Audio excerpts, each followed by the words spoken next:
நீங்கள் பார்த்துக் கொண்டிருப்பது உங்கள் விஜய். சித்தப்பா சித்தப்பா இவ்வளோ காலையில் எங்க?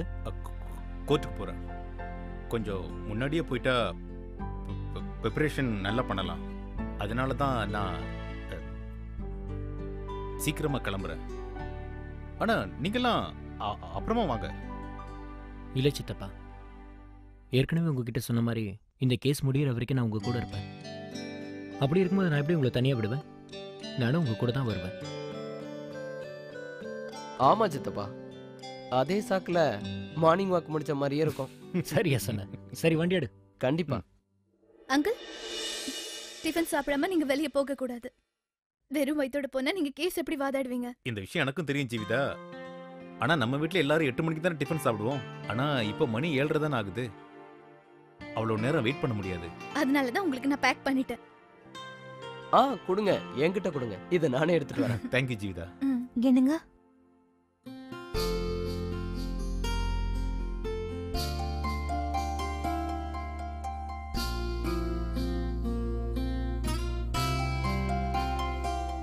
பிரசாதம் சாப்பிடுங்க.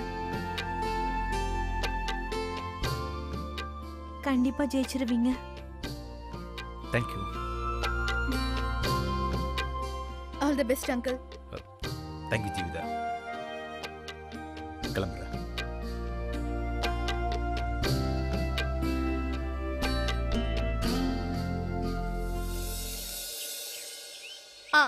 அப்புறம் அந்த வக்கீலோட குறைய போக்குறதுக்கு நிறைய எக்ஸசைஸ் பிராக்டிஸ்லாம் பண்ண வேண்டியிருந்தது. படிக்க வேண்டிய எக்ஸசைஸ், பேச வேண்டிய எக்ஸசைஸ், அப்புறம் பிரீத்திங் எக்ஸசைஸ், இது எல்லாத்தையுமே எடுக்க வேண்டியதா இருந்தது.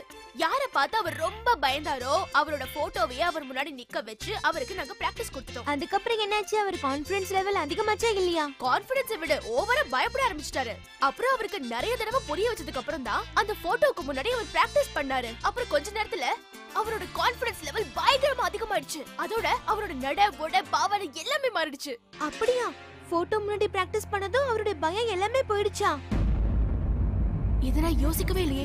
சுந்தர் அங்கிளோட ப்ராப்ளம்க்கு சொல்யூஷன் கிடைச்சிருச்சு.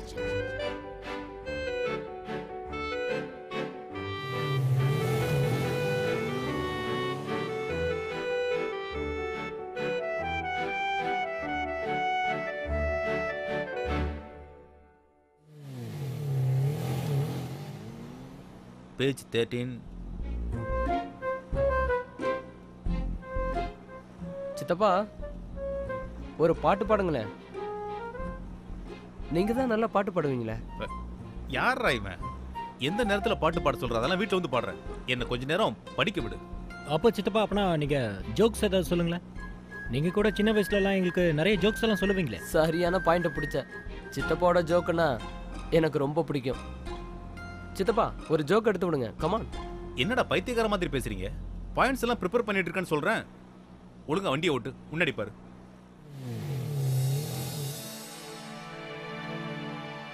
ஒரு நிமிஷம், நான் என் மொபைலை மறந்துட்டேன். நான் எடுத்துட்டு வந்துடுறேன்.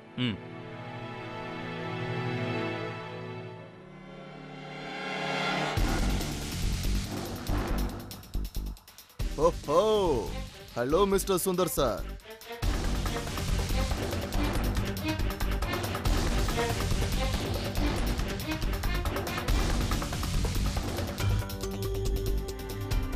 சுந்தர் சார், லா படிச்சவங்க எல்லாருமே வக்கீல் ஆயிட முடியாது. கோர்ட்ல வாதாடுறதுக்கு நிச்சயமா பேச்சு திறமை வேணும். உங்ககிட்ட தான் அந்த திறமையே கிடையாது. Anyways, wish you all the best.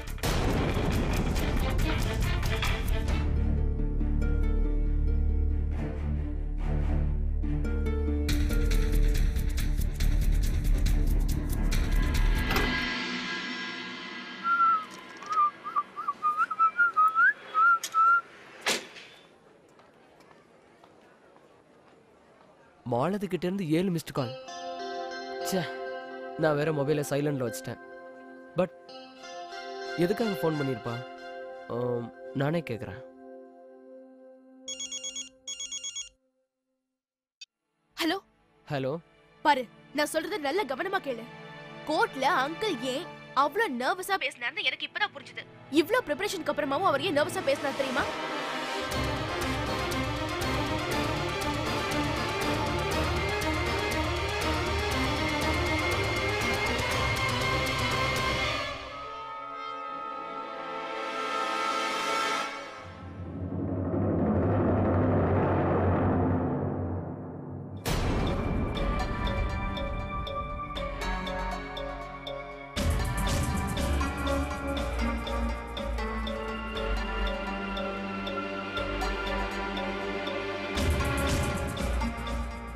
இந்த விஸ்வா எங்க போனா?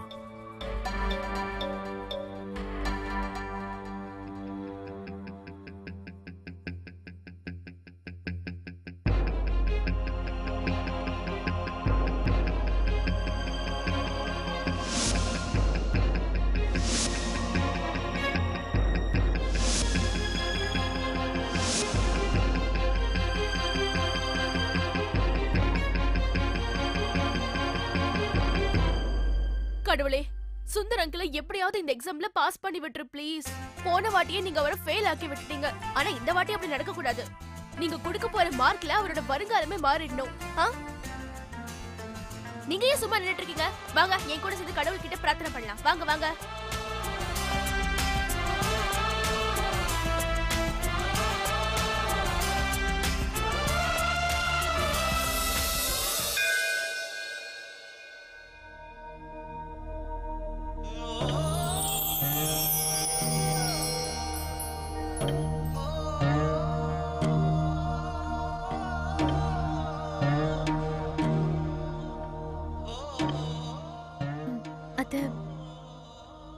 கண்டிப்பா இன்னைக்கு அங்கிள் இந்த கேஸ்ல ஜெயிச்சிடுவார்னு என் மனசு சொல்லுது.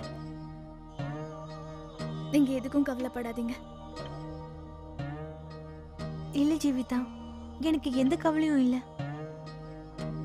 அவரோட தன்னம்பிக்கையை நினைச்சுதான் எனக்கு ரொம்ப சந்தோஷமா இருக்கு. இந்த கேஸ்ல எப்படியாவது ஜெயிக்கணும்னு முயற்சி பண்றாரு. இனிமே நடக்க போற எல்லாத்தையும் நான் கடவுள்கிட்டயே ஒப்படைச்சிட்டேன் ஜீவிதா.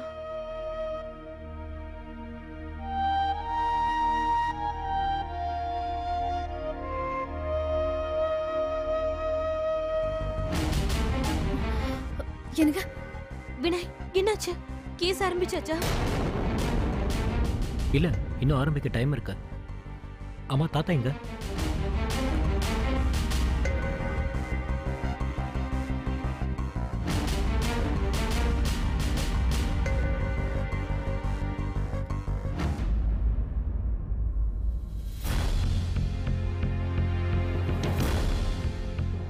தாத்தா, நமக்கு டைம் ரொம்ப கம்மியா இருக்கு. ப்ளீஸ் என்னை கேள்வி கேட்காம நான் சொல்றது கொஞ்சம் கேளுங்க. எனக்காக.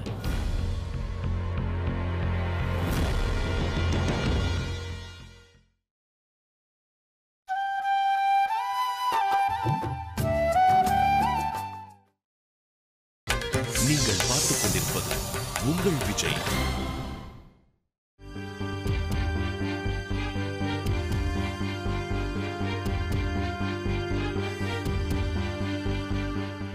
நீங்கள் உங்கள் வாதங்களை தொடங்கலாம்.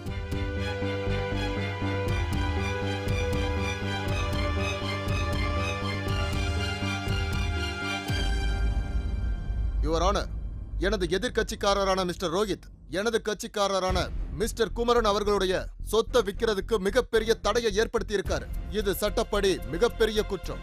இதனால என்னுடைய வேண்டுதல் என்னன்னா, என்னுடைய கட்சிக்காரர் அவருடைய சொத்தை எந்த ஒரு தடங்களும் இல்லாம விற்க நீங்க அனுமதி தரணும்னு கேட்டுக்கிறேன். That's all, Your Honor.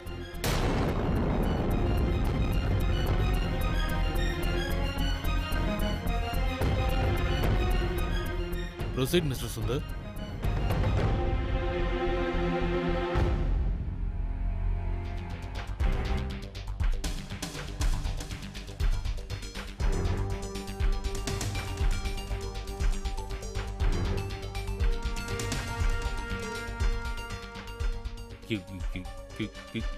Your honour, எனது கட்சிக்காரரான மிஸ்டர் ரோஹித் அவருடைய நண்பரான குமரனுக்கு பவர் ஆஃப் டானிய எழுதி கொடுத்தாரு. ஆனா மிஸ்டர் குமரன் அந்த பவர் ஆஃப் அட்டானிய தவறா பயன்படுத்திக்க பார்த்தாரு யுவர் ஆனர். அந்த power of attorney page number 13 படி அவரோட சொத்துக்களை மிஸ்டர் குமரன்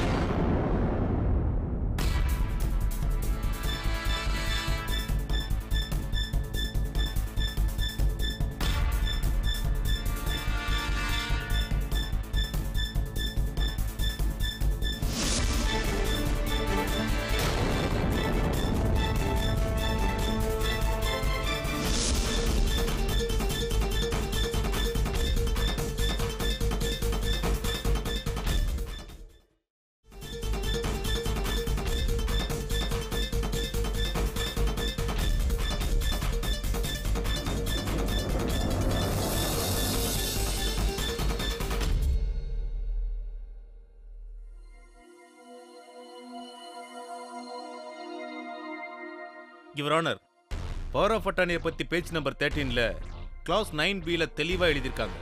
மிஸ்டர் ரோஹித் வர்மா கொடுத்த பவர் ஆஃப் அட்டானியை வச்சு அந்த சொத்தை நிர்வாகம் பண்ணவோ அனுபவிக்க மட்டுமே முடியுமே தவிர அதை விற்க முடியாது. அதனால யுவர் ஆனர், மிஸ்டர் குமரன் எடுத்த முடிவு தவறானது மட்டும் இல்ல, தண்டனைக்குரியதுன்னு பணிவுடன் தெரிவித்துக் கொள்கிறேன்.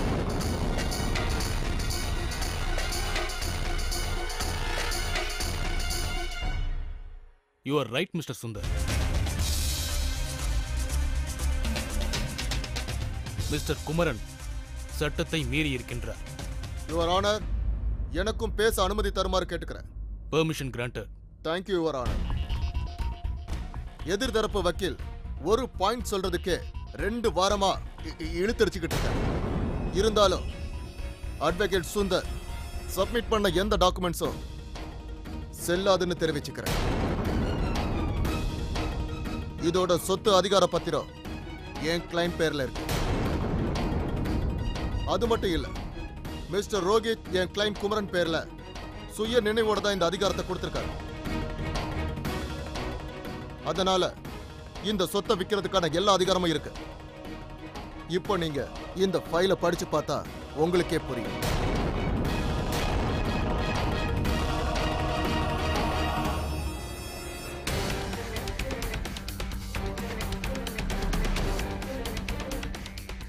பிரிவு எண் பேஜ் நம்பர் 13 கிளாஸ் 9B படி ரத்து செய்யப்பட்டிருக்கு. இதன்படி என்னுடைய கட்சிக்காரர் குமரன் சன்டெக்ஸ் கெமிக்கல் கம்பெனியை மிஸ்டர் ரோஹித்துடைய அனுமதி இல்லாமலேயே தாராளமா எப்ப வேணாலும் விற்க முடியும். That's all your honour. என்ன மிஸ்டர் சுந்தர் சார், உங்ககிட்ட பாயிண்ட் ஏதாவது இருந்தா எடுத்து விடுங்க.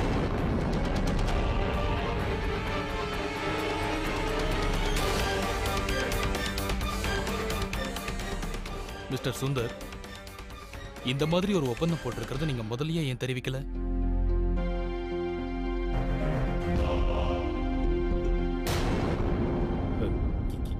இல்லை யுவர் ஆனர், எனக்கும் என்னோட கட்சிக்காரருக்கும் இந்த டீல் பத்தி எதுவும் தெரிவிக்கல யுவர் ஆனர்.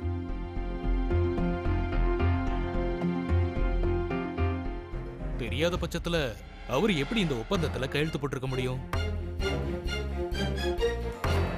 யுவர் ஆனர், லண்டனுக்கு போறதுக்கு முன்னாடி மிஸ்டர் குமரன் என்னோட கட்சிக்காரர்கிட்ட புது பிசினஸ் விஷயமா சில ஸ்டாம்ப் பேப்பர்ல சைன் வாங்கினாரு. அப்படி வாங்கப்பட்ட சைனை வச்சு இவங்க ஏதாவது புதுசா கதை கட்டியிருக்கலாம். இதுவும் மோசடி தான் யுவர் ஆனர். என்னது, நீங்க சொல்றதெல்லாம் வச்சு பார்த்தா உங்களுடைய கட்சிக்காரரு பார்க்காமலேயே ஸ்டாம்ப் பேப்பர்ல கையெழுத்து போட்டுட்டாருன்னு சொல்றீங்களா? நம்பிக்கை யுவர் ஆனர். நான் ஏற்கனவே உங்ககிட்ட சொன்ன மாதிரி மிஸ்டர் ரோஹித் வர்மா குமரனை சொந்த தம்பி மாதிரி நம்பினாரு. அதெல்லாம் விடுங்க சுந்தர் சார். இந்த காலத்துல சொந்த அண்ணன் தம்பியை ஒருத்தர் மேல ஒருத்தர் நம்பிக்கை வச்சுக்கிறது இல்ல. அப்படி இருக்கும்போது உங்க கிளைண்ட் எப்படி இதை தெரியாம பண்ணிருப்பார்? இதை நான் நம்ப தயாரா இல்ல. மிஸ்டர் சுந்தர், இந்த குற்றச்சாட்டை உங்களால நிரூபிக்க முடியுமா? மிஸ்டர் குமரன் மிஸ்டர் ரோஹித் வர்மா கிட்ட அந்த டாக்குமெண்ட்ல ஏமாத்தி கையெழுத்து வாங்கினதுக்கு உங்ககிட்ட ஏதாவது ஆதாரம் இருந்தா கோர்ட்ல சப்மிட் பண்ணுங்க.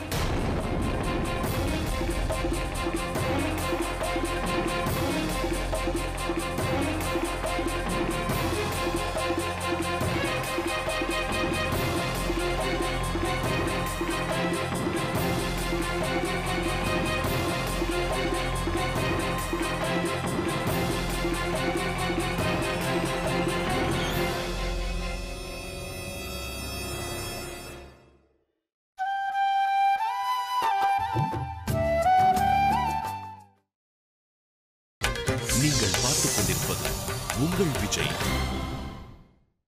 மிஸ்டர் சுந்தர், உங்ககிட்ட இருந்து எந்த பதிலும் வராதால இந்த வழக்குல உங்களுக்கு எதிராக தீர்ப்பு சொல்ல வேண்டி வரும்.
இந்த நீதிமன்றம் இந்த வழக்கில் ஒரு முடிவுக்கு வந்துள்ளது. ஒரு நிமிஷம் யுவர் ஆனர். ஒரு நிமிஷம். ஒரே நிமிஷம் யுவர் ஆனர்.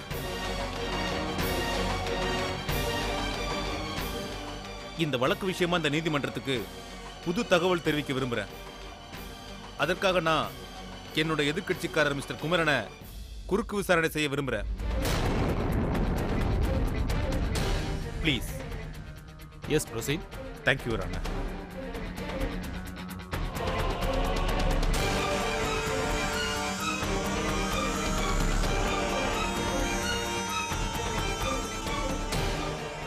மிஸ்டர் குமரன், இந்த புது பிசினஸ் டீல்ல நீங்களும் மிஸ்டர் ரோஹித் வர்மாவும் சேர்ந்து கையெழுத்து போட்டீங்க இல்லையா? ஆமா, நானும் மிஸ்டர் ரோஹித் வர்மாவும் சேர்ந்து தான் கையெழுத்து போட்டோம். அதுவும் டாக்குமெண்ட்டை படிச்சதுக்கு அப்புறம் தான். சரியா சொன்னீங்க. ரைட். இந்த டீல்ல சைன் பண்ணதுக்கு அப்புறமா எத்தனை நாள் கழிச்சு இத கோர்ட்ல பதிவு பண்ணீங்க? 3 நாளுக்கு அப்புறம். 3 நாளுக்கு அப்புறம். நல்லா தெரியும்ல? ஆமா, கண்டிப்பா. ஏன் கேக்குறீங்க? ஒண்ணும் இல்ல. அப்படின்னா நீங்க இந்த டீல்ல டிசம்பர் 8ஆம் தேதி சைன் பண்ணிருக்கீங்க இல்லையா? கரெக்டா? கரெக்ட். அப்படின்னா மிஸ்டர் ரோஹித் வர்மாவும் நீங்களும் டிசம்பர் 8ஆம் தேதி சைன் பண்ணதா உறுதியா சொல்றீங்க. கரெக்டா? ஆனா யுவர் ஆனர், டிசம்பர் 8ஆம் தேதி ரோஹித் வர்மா லண்டன்ல இருந்தார்.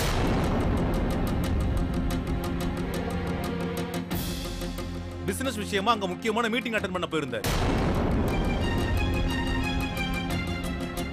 அதற்கான ஆதாரம் என்கிட்ட இருக்கு. பாஸ்போர்ட், டிக்கெட், போர்டிங் பாஸ் உட்பட எல்லா டீடைல்ஸும் என்கிட்ட இருக்கு.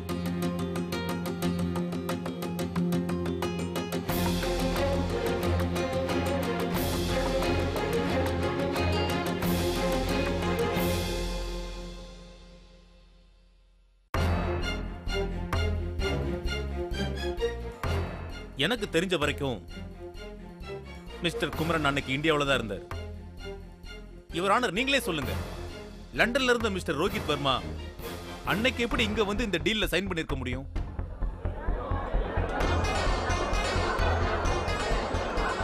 Order, order.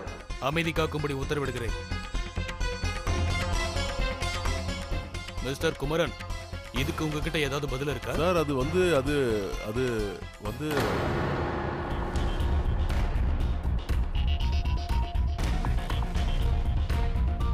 பவர் ஆஃப் அட்டானியை தவறா பயன்படுத்துறது மட்டும் இல்லாம வெறும் ஸ்டாம்ப் பேப்பர்ல கையெழுத்து வாங்குறதும் குற்றம் தான் யுவர் ஆனர். மோசடி மற்றும் நம்பிக்கை துரோகம் நடந்திருக்கு. இது தண்டனைக்குரியது.